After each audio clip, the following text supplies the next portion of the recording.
ಅದನ್ನೇ ಭಾಗವತಕಾರತ ಉಲ್ಲೇಖ ಮಾಡ್ತಾರೆ. ನಾಮೋಸ್ತಿ ಯಾವತಿ ಶಕ್ತಿ ಪಾಪ ನಿರ್ಹರಣೆ. ಪರಮಾತ್ಮನ ನಾಮಕ್ಕೆ ಎಷ್ಟು ಶಕ್ತಿ ಸಾಮರ್ಥ್ಯ ಇದೆ ಅಂತಂದರೆ ಅಷ್ಟು ಪಾಪ ಮಾಡುವ ಶಕ್ತಿನೇ ನಮಗಿಲ್ವಂತೆ ನೋಡಿ. ಅಷ್ಟು ಸಾಮರ್ಥ್ಯ ಅದು ಪರಮಾತ್ಮನ ನಾಮಗಳಿಗಿದೆ ಅಂತ ಆ ನಾಮಸ್ಮರಣೆಯ ಕಥಾರೂಪವಾಗಿ ಹೊರಟಿರ್ತಕ್ಕಂತಹ ಒಂದು ಭಾಗವೇ ಅಜಾಮಿಳನ ಉಪಾಖ್ಯಾನ. ಷಷ್ಠ ಸ್ಕಂದವನ್ನು ತಿಳಿಸ್ತಾ ಮುಂದೆ ಪರೀಕ್ಷಿತ್ ಮಹಾರಾಜರು ಎಂತಹ ಜಿಜ್ಞಾಸುಗಳು, ಸುಮ್ಮನೆ ಹಾಗೆ ಕಥಾಶ್ರವಣ ಮಾಡುವರಲ್ಲ ಅವರು. ಪ್ರಶ್ನೆಗಳನ್ನು ಮಾಡ್ತಾ ಇದ್ದರು. ಪ್ರಶ್ನೆಯನ್ನು ಮಾಡಬೇಕಾದ್ರೆ ಏತತ್ ಕಾಲಕ್ಕೆ ತಾವೊಂದು ಪ್ರಶ್ನೆ ಮಾಡ್ತಾ ಇದ್ದಾರೆ. ದೇವರಲ್ಲಿ ವೈಷಮ್ಯಾದಿ ದೋಷ ಕಾಣಿಸ್ತಾ ಇದೆಯಲ್ಲ, ಒಬ್ಬರಿಗೊಂದು ಹಿಂಗೆ ಯಾಕೆ ಮಾಡ್ತಾನೆ ದೇವರು? ಎಲ್ಲರೂ ಏಕಪ್ರಕಾರವಾಗಿ ಯಾಕೆ ನೋಡ್ತಾ ಇಲ್ಲ ಅಂತ ಹೀಗೊಂದು ಪ್ರಶ್ನೆ ಮಾಡಿದಾಗ ಶುಕಾಚಾರ್ಯರಂದರು, ನೋಡು, ಪರಮಾತ್ಮ ಎಲ್ರಿಗೂ ಒಂದೇ ಕ್ರಮ ಮಾಡೋದು ಗುಣ ಅಲ್ವೋ? ಅವರವರ ಯೋಗ್ಯತಾನುಸಾರ ಯಾರಿಗೆ ಏನು ಯಾವ ಕಾಲಕ್ಕೆ ಕೊಡಬೇಕು ಅದನ್ನು ಕೊಡೋದು ದೇವರ ಗುಣ ಅಂತಂದು. ನಮಗೂ ಏನು ಅರ್ಥ ಆಗಲಿಲ್ಲ ಇದು. ತಾಯಿಗೆ 4 ಜನ ಮಕ್ಕಳಿದ್ದಾರೆ ಅಂತ ಅಂದ್ಕೊಳ್ಳಿ. ಮೊದಲನೇ ಮಗನಿಗೆ 16 ವರ್ಷ, ಮತ್ತು 2ನೇ ಮಗನಿಗೆ 12 ವರ್ಷ, 3ನೇ ಮಗನಿಗೆ 8 ವರ್ಷ, 4ನೇ ಮಗನಿಗೆ 4 ವರ್ಷ. 4 ಜನ ಮಕ್ಕಳನ್ನು ತಾನು ಊಟಕ್ಕೆ ಕೂಡಿಸಿದ್ದಾಳೆ. ಈಗ ಅಡುಗೆಯನ್ನು ಬಡಿಸಬೇಕಾದ್ರೆ ಮೊದಲನೇ ಮಗನಿಗೆ 4 ಚಪಾತಿ ಹಾಕಿದ್ಲು. ಯಾಕೆ? 16 ವರ್ಷ. ತಾನು 2ನೇ ಮಗನಿಗೆ ಎಷ್ಟು ಹಾಕಿದ್ಲು? 3 ಚಪಾತಿ ಹಾಕಿದ್ಲು. ಇನ್ನು 4ನೇ ಮಗನಿಗೆ ಎಷ್ಟು ಹಾಕಿದ್ಲು? 1 ಚಪಾತಿ ಹಾಕಿದ್ಲು. ಈಗ ಯಾರೋ ಕೇಳಿದ್ರು, ಏನ್ರಿ ದೊಡ್ಡ ಮಗನಿಗೆ 4 ಚಪಾತಿ ಹಾಕ್ಬಿಟ್ಟು 4ನೇ ಮಗನಿಗೆ ಒಂದೇ 1 ಚಪಾತಿ ಹಾಕಿದ್ರಲ್ಲ, ಇದು ಸರಿನಾ ನೀವು ಮಾಡಿದ್ದು? ಒಬ್ಬ ಮಗನಿಗೆ 1, ಇನ್ನೊಬ್ಬ ಮಗನಿಗೆ ಇನ್ನೊಂದು, ಏನಿದು ಕ್ರಮ? ಎಲ್ರಿಗೂ ಒಂದೇ ಕ್ರಮದಲ್ಲಿ 4 ಚಪಾತಿ ಹಾಕೊಂಬರ್ಬೇಕಾಗಿತ್ತಲ್ಲ ಅಂತಂದರೆ, ನಾ ಹಂಗೆ ಹಾಕಿದ್ರೂ ಆ ಕೊನೆ ಕೂಸು ತಿನ್ನೋದೇ 1 ಚಪಾತಿ. ಅದು ನನಗೆ ಗೊತ್ತಿದೆ ಯಾರು ಎಷ್ಟು ತಿಂತಾರೆ ಅಂತ. ಅದನ್ನು ನೋಡಿ ನಾನು ಬಡಿಸಿದ್ದೇನೆ ಅಂತ ತಾಯಿ ಅಂತಾಳಂತೆ. ಅದರಂತೆ ಜಗತ್ತಿಗೆ ತಂದೆ ತಾಯಿ ಯಾರು? ಹರಿರೇವ ಪರೋ ಹರಿರೇವ ಗುರು ಹರಿರೇವ ಜಗತ್ ಪಿತೃ ಮಾತೃ ಗತಿ. ಜಗತ್ತಿಗೆ ತಂದೆ ತಾಯಿ ಅಂದರೆ ಯಾರು? ಮಾತಾಚ ಕಮಲಾದೇವಿ, ಪಿತಾದೇವೋ ಜನಾರ್ದನ. ಆದ್ದರಿಂದ ಪರಮಾತ್ಮನಿಗೆ ನಾವೆಲ್ಲ ಮಕ್ಕಳು. ನಮಗೆ ಈಗ ಮಳೆ ಬರ್ತಾ ಇರುತ್ತೆ ಅಂತ ಅಂದ್ಕೊಳ್ಳಿ. ಮಗು ಐಸ್ ಕ್ಯಾಂಡಿ ತಿನ್ನಬೇಕು ಅಂತ ಅಪೇಕ್ಷೆ ಪಡ್ತು, ಹಠ ಮಾಡಿದೆ ಅಂದಾಕ್ಷಣಕ್ಕೆ ತಾಯಿ ಕೊಡಿಸ್ಲಿಲ್ಲ. ಏನು ಮಾಡಿದ್ಲು? ಒಂದು ಹೊಡೆದಿದ್ದರಿಂದಾಗಿ ಮಗುವಿಗೆ ಅನುಕೂಲ ಆಯಿತೋ ಅನಾನುಕೂಲ ಆಯಿತೋ? ಅನುಕೂಲವೇ ಆಯಿತು. ಅದು ಮಗು ಏನು ಅನ್ಕೊಂತು? ನನ್ನ ತಾಯಿ ನನಗೆ ಹೊಡೆದಿದ್ದಾಳೆ ಅಂತ ತಲೆಗೆ ಬಂತು. ಆದರೆ ಹೊಡೆದಿರೋ ಆಂತರ್ಯ ಮಗುವಿನ ಕ್ಷೇಮಕ್ಕಾಗಿ. ಅದರಂತೆ ದೇವರು ನಮಗೆ ದುಃಖ ಕೊಟ್ಟಿದ್ದಾನೆ ಅಂತಂದರೆ ನಮ್ಮ ಕ್ಷೇಮಕ್ಕಾಗಿ ಪರಮಾತ್ಮ ಕೊಟ್ಟಿದ್ದಾನೆ ಹೊರತಾಗಿ ನಮಗೆ ಆಗ್ರಹ ಮಾಡಲಿಕ್ಕಲ್ಲ, ಅನುಗ್ರಹ ಮಾಡಲಿಕ್ಕಾಗಿ.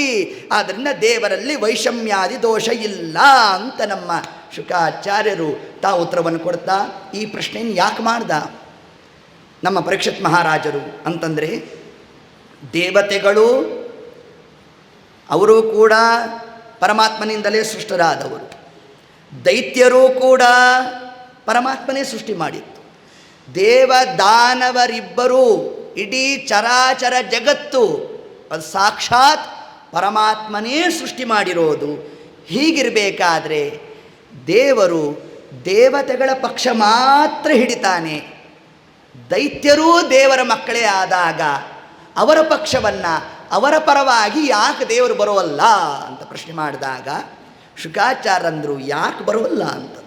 ಬಂದಿದ್ದಾನೆ ನಮ್ಮ ದೇವರು, ದೈತ್ಯರ ಪರವಾಗೂ ನಿಂತಿದ್ದಾನೆ. ಯಾವುದು ಪ್ರಸಂಗ?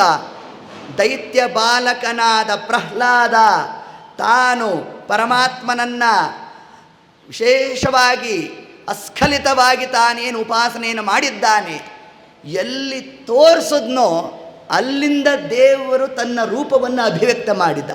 ಯಾರಿಗಾಗಿ ಬಂದ ಪರಮಾತ್ಮ? ಒಬ್ಬ ದೈತ್ಯ ಬಾಲಕನಿಗಾಗಿ ಬಂದ. ಹಾಗಾದರೆ ದೇವರಲ್ಲೇನು ನೋಡ್ದ? ಯಾರು ನನ್ನನ್ನು ಭಕ್ತಿ ಮಾಡ್ತಾರೋ ಅವರಿಗೆ ನಾನು ಅನುಗ್ರಹಿಸ್ತೇನೆ. ಇದೇ ಸಪ್ತಮಸ್ಕಂದ ಭಾಗವತಕ್ಕೆ ಮೂಲ ಪೀಠಿಕ.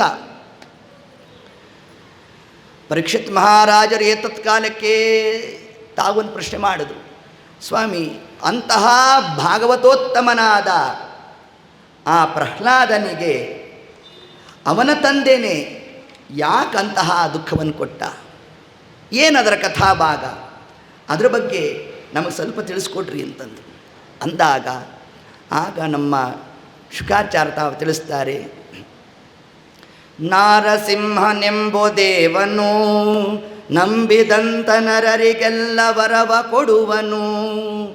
ಆದಿಯಲ್ಲಿ ಲಕ್ಷ್ಮೀ ಸಹಿತದಿ ಮಲಗಿರಲು ಬಂದರಾಗ ಸನತ್ಕುಮಾರರು. ಆಗ ದ್ವಾರಪಾಲಕರು ತಡೆಯಲಾಗ ಕೋಪದಿಂದ 3 ಜನ್ಮದಲ್ಲಿ ನೀವು ಅಸುರರಾಗಿ ಪುಟ್ಟಿರೆಂದರು ನಾರಸಿಂಹ. ಒಂದು ಭಾಗದ ಕಥೆಯನ್ನೇ ಮುಗಿಸ್ಬಿಟ್ರು ಪುರಂದರದಾಸರು. ಏನು ಆ ಪೂರ್ವಭಾಗ ಏನು ತಿಳಿಸ್ತಾ ಇದೆ? ಒಂದಾವರ್ತಿ ಲಕ್ಷ್ಮೀನಾರಾಯಣ ದೇವರು ರಹಸ್ಯವಾಗಿ ತಾವೇನು ವಿಷಯವ ಮಂಡನೆ ಮಾಡಬೇಕು ಅಂತ ಜಯ ವಿಜಯರಿಗೆ ಆಜ್ಞೆ ಮಾಡಿದ್ರಂತೆ, ಯಾರು ಬಂದರೂ ಬಿಡಬೇಡಿ ಅಂತಂದರು. ಅದರಂತೆ ದ್ವಾರಪಾಲಕರು ತಾವು ನಿಂತಿದ್ದಾರೆ, ಸನತ್ ಕುಮಾರರು ತಾವು ಬಂದರು. ಬಂದಾಗ ನಿರೋಧಯಾಮಾಸ ಬಾಗಲನ್ನು ತಡೆದ್ರಂತೆ. ತಡೆದಾಗ ಅವರು ಶಾಪ ಕೊಟ್ಬಿಟ್ರು, ನಮ್ಮನ್ನು ನೀವು ತಡೆದಿದ್ದೀರಾ, ಅಸುರ ಜನ್ಮ ಪ್ರಾಪ್ತಿಯಾಗಲಿ ಅಂತಂದ್ಬಿಟ್ಟು. ಅಷ್ಟೊತ್ತಿಗೆ ದೇವರು ಬಂದ. ಸನತ್ ಕುಮಾರರು, ಸ್ವಾಮಿ ಕ್ಷಮ ಮಾಡಬೇಕು, ಕಾರಣ ನಿಮ್ಮ ಭೃತ್ಯರಿಗೆ ನಿಮ್ಮ ದ್ವಾರಪಾಲಕರಿಗೆ ನಾವು ಶಪಿಸ್ಬಿಟ್ಟಿದ್ದೇವೆ, ಈ ಕಾರ್ಯ ನಮ್ಮಿಂದ ಆಗಬಾರ್ದಾಗಿತ್ತು ಸ್ವಾಮಿ, ನಡೆದು ಹೋಗಿದೆ, ಕ್ಷಮ ಮಾಡಿರಿ ಅಂತಂದು. ಆಗ ನಮ್ಮ ದೇವರು ಏನಂದ, ಏನು ತೊಂದರೆ ಇಲ್ಲ, ನೀವು ಮಾಡಿದ್ದು ಸರಿ ಅಂದ್ಬಿಟ್ಟ. ಎಲ್ಲ ದೇವರೇ ಹೇಳಿದ್ದು ಯಾರು ಬಂದರೂ ಬಿಡಬೇಡಿ ಅಂತ. ಆ ಕಾರ್ಯವನ್ನು ಪ್ರವೃತ್ತ ಮಾಡಿದ್ಯಾರು? ಜಯ ವಿಜಯರು. ಈಗ ನಮ್ಮ ದೇವರು ಏನೇನು ಬೇಕಾಗಿತ್ತು? ಇಲ್ಲಪ್ಪ, ನಾನೇ ಹೇಳಿದ್ದೆ, ಅದಕ್ಕೆ ಅವ್ರು ನಿಮ್ಮನ್ನು ಬಿಟ್ಟಿಲ್ಲ, ನೀವು ಯಾಕೆ ಅವ್ರಿಗೆ ಶಾಪ ಕೊಟ್ರಿ ಅಂತ ಅನ್ಬೇಕಾಗಿತ್ತು. ಆದರೆ ನಮ್ಮ ದೇವರು ಏನಂದ, ನೀವು ಮಾಡಿದ್ದೇ ಸರಿ ಅಂದ. ಇದೇನು ರೀ, ದೇವ್ರು ಅವ್ನು ಹೇಳ್ದಂಗೆ ಮಾಡಿದ್ರೂ ತಪ್ಪು ಅಂತಾನೆ, ನಾವೇನಾದ್ರು ತಪ್ಪು ಮಾಡಿದ್ರೂ ಪೂರಾ ತಪ್ಪು ಅಂತಾನೆ. ಏನೋಪ್ಪ ಈ ದೇವ್ರ ಅರ್ಥನೇ ಆಗ್ತಾ ಇಲ್ಲ ಅಂತಂದರೆ ಅದಕ್ಕೆ ತಿಳಿಸಿದ್ರು, ಕೇವಲ ಕರ್ಮಾನುಷ್ಠಾನವನ್ನು ಮಾಡಬೇಡಿ, ಅದು ಅಲ್ಲಿರ್ತಕ್ಕಂತಹ ತತ್ವ. ಪರಮಾತ್ಮ ಏನಂದ, ದ್ವಾರಪಾಲಕರಾಗಿರಿ ಅಂತ. ದ್ವಾರಪಾಲಕರ ಕೆಲಸ ಏನು? ಸುಮ್ಮನೆ ಯಾರು ಬಂದರೂ ತಡೆಯೋದಲ್ಲ ಅವರ ಕಾರ್ಯ. ಯಾರನ್ನು ಒಳಗಡೆಗೆ ಬಿಡಬೇಕು, ಯಾರನ್ನು ಬಿಡಬಾರದು ಅನ್ನೋ ಪ್ರಜ್ಞೆ ಇರಬೇಕು. ಹೌದೋ ಇಲ್ವೋ? ಈಗ ನೋ ಎಂಟ್ರಿ ಬೋರ್ಡನ್ನು ಹಾಕಿರ್ತಾರಪ್ಪ, ಆವಾಗ ನಾವೇನಾರು ಅದಕ್ಕೆ ವಿರುದ್ಧವಾಗಿ ಹೋದರೆ ಮುಟ್ಗೋಲು ಹಾಕ್ತಾರೆ, ಆ್ಯಂಬುಲೆನ್ಸ್ ಹೋದರೆ ಜಾಗ ಮಾಡಿಕೊಡ್ತಾರೆ. ಸರ್ವೇ ವಾದಾಹ ಸಾಪವಾದ. ಈಗ ಗರ್ಭಗುಡಿ ಅಲ್ಲೆಲ್ಲ ಏನು ಹಾಕಿರ್ತಾರೆ, ಕೇವಲ ಅರ್ಚಕರು ಸಿಬ್ಬಂದಿ ವರ್ಗಕ್ಕೆ ಮಾತ್ರ ಪ್ರವೇಶ ಅಂತ ಹಾಕಿರ್ತಾರೆ. ಯಾರೋ ದೊಡ್ಡವರು ಸ್ವಾಮಿಗಳು ಯತಿಗಳು ಎಲ್ಲ ಬಂದಾಗ ಅವರು ನೇರವಾಗಿ ಗರ್ಭಗುಡಿ ಕರ್ಕೊಂಡು ಹೋದರು. ಅಲ್ಲಿ ನಿಂತಿದ್ನಲ್ಲ ಅವನೊಬ್ಬ ಕೇಳ್ದ, ಏನ್ರಿ ಅವ್ರು ಮಾತ್ರ ಹೋದರು? ಅವರು ದೊಡ್ಡವರು ಜ್ಞಾನಿಗಳು, ನಾವಂತೇವೋ ಇಲ್ಲವೋ? ಅದರಂತೆ ಈಗ ಬಂದವರು ಯಾರು? ಜ್ಞಾನಿಗಳು. ಅದು ಜೈ ವಿಜಯರು ತಾವು ಚಿಂತನೆ ಮಾಡಬೇಕಾಯಿತು. ಭಗವದ್ಗೀತೆಯಲ್ಲಿ ಕೃಷ್ಣ ಒಂದು ಮಾತಂತ ತಿಳಿಸ್ತಾನೆ, ಜ್ಞಾನಿನಾಂ ಪ್ರಿಯತಮೋ ತೇಮಿ.